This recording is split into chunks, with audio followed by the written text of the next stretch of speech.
Hello नमस्ते सबैजनामा तपाईहरुलाई मेरो च्यानलमा स्वागत छ। आउनुस् शेयर बजार सम्बन्धी कुरा गरौँ। आज साताको पहिलो कारोबारको दिन नेप्से 26.81 अङ्कले घटेर नेप्से परिसूचक 1997.02 को बिन्दुमा गएर बसेको छ। 38 वटा कम्पनी बढेको छ।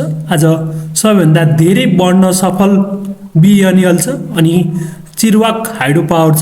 त्यस्तै धौलागिरी लघु वित्तीय संस्थान पनि 6.66% ले चेन्ज भएको छ। त्यस्तै 206 वटा कम्पनी घटेको छ र सबैभन्दा धेरै घट्ने कम्पनीको रूपमा आज Mailung hydro power company limited छ। त्यस्तै समाज लघु वित्तीय संस्थान लिमिटेड छ। त्यस्तै समलिङ्गी पावर कम्पनी लिमिटेड छ।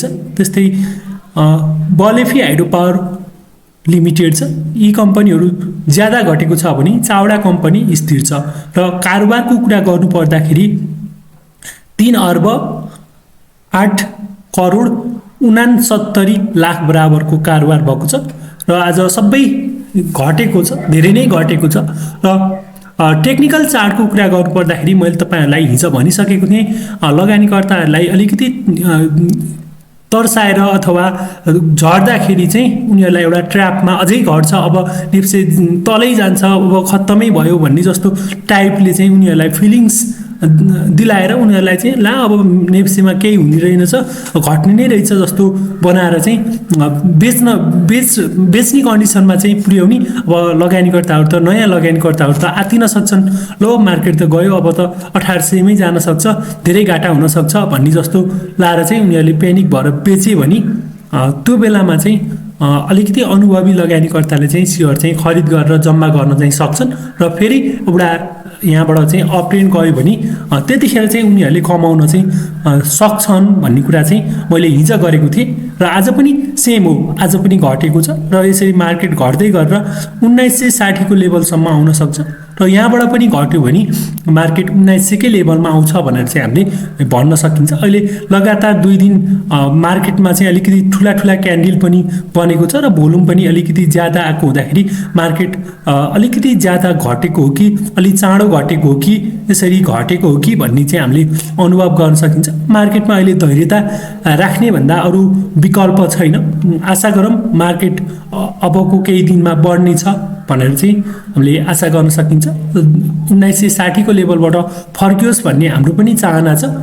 धेरै घट्यो भने पनि मार्केट खासै राम्रो हुँदैन।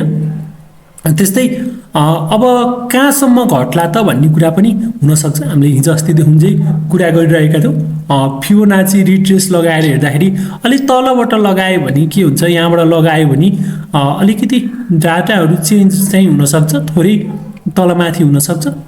यसरी हामीले यहाँ फिबोनाची रिट्रेस गरेर हेर्दाखेरि यहाँबाट यो लेभलबाट 0.6 को लेभलबाट मार्केट घटेर तल गयो भने अलिकति तल जाने सम्भावना चाहिँ ज्यादा हुन्छ। यो लेभलबाट घटेर गयो भने मार्केट कम्तीमा पनि 1900 कै लेभलमा मार्केट आउन सक्छ भनेर चाहिँ हामीले अनुमान गर्न सकिन्छ। अब भोलिको मार्केटमा यसरी 1970 लाई पनि यसरी ब्रेक गरेर ठुलै क्यान्डल बनाएर तल आयो भने मार्केट लगातार एकदम तीव्र गतिमा चाहिँ तल चाहिँ घट्न सक्छ भनेर चाहिँ हामीले अनुमान गर्न सकिन्छ र यो लेभलबाट फेरि मार्केटलाई चाहिँ एउटा माथि जाने आशा चाहिँ हामी राख्न सकिन्छ। यसरी मार्केट घटिरहेको छ। यस्तो घट्ने क्रममा चाहिँ हामीले बजारमा चाहिँ आफ्नो किताहरूलाई चाहिँ जोगाएर राख्नुपर्छ, बेच्नु हुँदैन। घट्छ, बजार हो, बजारमा घट्ने बढ्ने भइरहन्छ, त्यसमा चाहिँ आत्तिएर हामी बेचिहाल्नु पर्ने कन्डिसनमा चाहिँ छैन।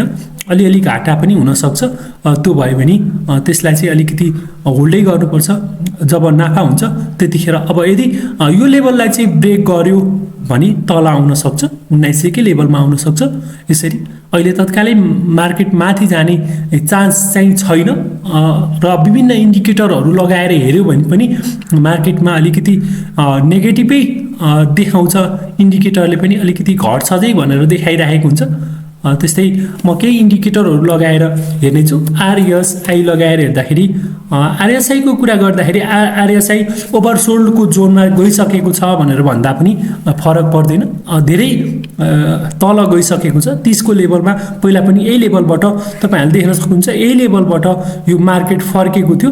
अब पनि केही दिनमा अब फर्कन सक्छ भनेर हामीले अनुमान लगाउन सकिन्छ। त्यस्तै एमएसिडीबाट हेऱ्यो भने मार्केट एमएसिडीबाट पनि सेल सिग्नल देखाइरहेको छ। स्टिल सेलरहरू एकदमै हाबी छ। ठुला ठुला क्यान्डलहरू यहाँ तपाईँहरूले देख्न सक्नुहुन्छ। दिन प्रतिदिन ठुला क्यान्डलहरू बनेको छ। यसले गर्दाखेरि मार्केटको घटाइ चाहिँ तीव्र गतिमा घटेको छ भनेर पनि हामीले अनुमान गर्न सकिन्छ, भन्न सकिन्छ। त्यस्तै बुलिङ्गर ब्यान्डबाट हेऱ्यो भने पनि लोअर ब्यान्ड सँगसँगै क्यान्डलहरू पनि बनेको छ र लोअर ब्यान्ड भन्दा पनि तलै आइसक्यो भन्दा पनि खासै फरक पर्दैन। यसलाई फर्किनको लागि अब केही दिन लाग्न सक्छ। धैर्यता भन्दा अरू हाम्रो विकल्प छैन भनेर हामी भन्न सकिन्छ। त्यस्तै सुपर ट्रेन्डबाट हेऱ्यो भने पनि सुपर ट्रेन्डले सेल सिग्नल दिइसकेको छ। हामीले भनिसकेका थियौँ सुपर ट्रेन्डको सपोर्ट भनेको 2060 को लेभलमा थियो। त्यसलाई चाहिँ ब्रेक गरेर तल आइसकेको छ। अब केही दिन स्टिल घट्न सक्छ यसमा। अब यो 30 भन्दा मुनि चाहिँ नआउला मेरो विचारमा। आरएसआई अलिकति घट्न सक्छ, अझै 1-2 दिन घटेर 1900 कै लेभलमा आइहाल्यो भने पनि आत्तिनु पर्दैन। यस्तो बेलामा चाहिँ के हुनसक्छ भन्दाखेरि राम्रा कम्पनी किनेर राख्न सकिन्छ।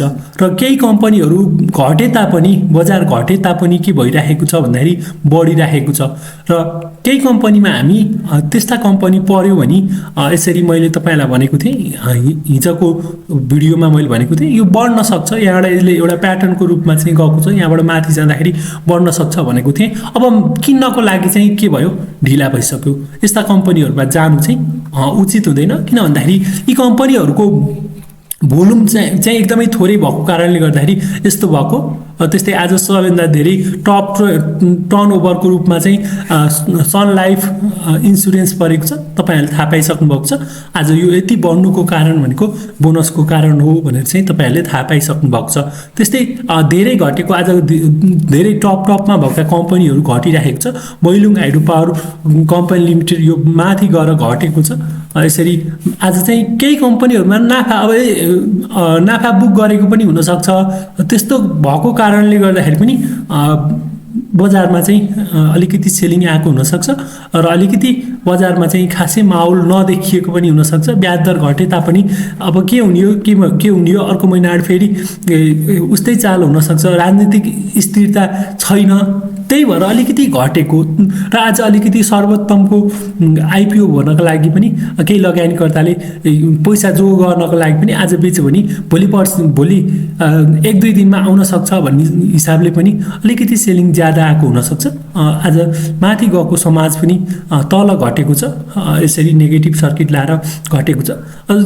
10% का सर्किट लागेका कम्पनीहरू धेरै ज्यादा बढिसकेको थियो र यी कम्पनीहरू पनि एक लेभलमा चाहिँ धेरै माथि पुगेर घटेको छ। र त्यस्तै सिमेन्ट कम्पनीहरू हेरौँ, शिवम हेरौँ। सिमेन्ट हेर्दाखेरि शिवम सिमेन्ट पनि घटिरहेको छ। यसरी 463 मा आएको छ र यहाँ चाहिँ सेल सिग्नल देखाएको छ। अलिकति तल आयो भने यी कम्पनीहरूमा चाहिँ तपाईँ चाहिँ निर्धक्क भएर लगानी गर्नुहोस्। लगानी गर्ने वातावरण चाहिँ बन्छ होइन। अहिले तत्कालै जति नेगेटिभ न्युजले मार्केट घटेको छ त्यही अनुसार चाहिँ पछि चाहिँ के हुन्छ, बाउन्स ब्याक हुन्छ। बाउन्स ब्याक हुँदाखेरि तपाईँको लगानी चाहिँ दोब्बर हुनसक्छ। त्यस्तै घोराई सिमेन्ट इन्डस्ट्री छ। घोराई सिमेन्ट इन्डस्ट्री पनि घटेको छ। अब यसलाई चाहिँ किन्नको लागि चाहिँ वेट गर्नुहोस् होइन। अब यसमा सेल सिग्नल दिइराखेको छ। सेल सिग्नल दिँदाखेरि हामी खासै किन्दैनौँ, वेट गर्नुपर्छ। यसरी यहाँ चाहिँ सबैतिरबाट चाहिँ सेल सिग्नल आएको छ। केही दिन वेट गर्नुहोस्, मार्केटलाई हेरिराख्नुहोस्।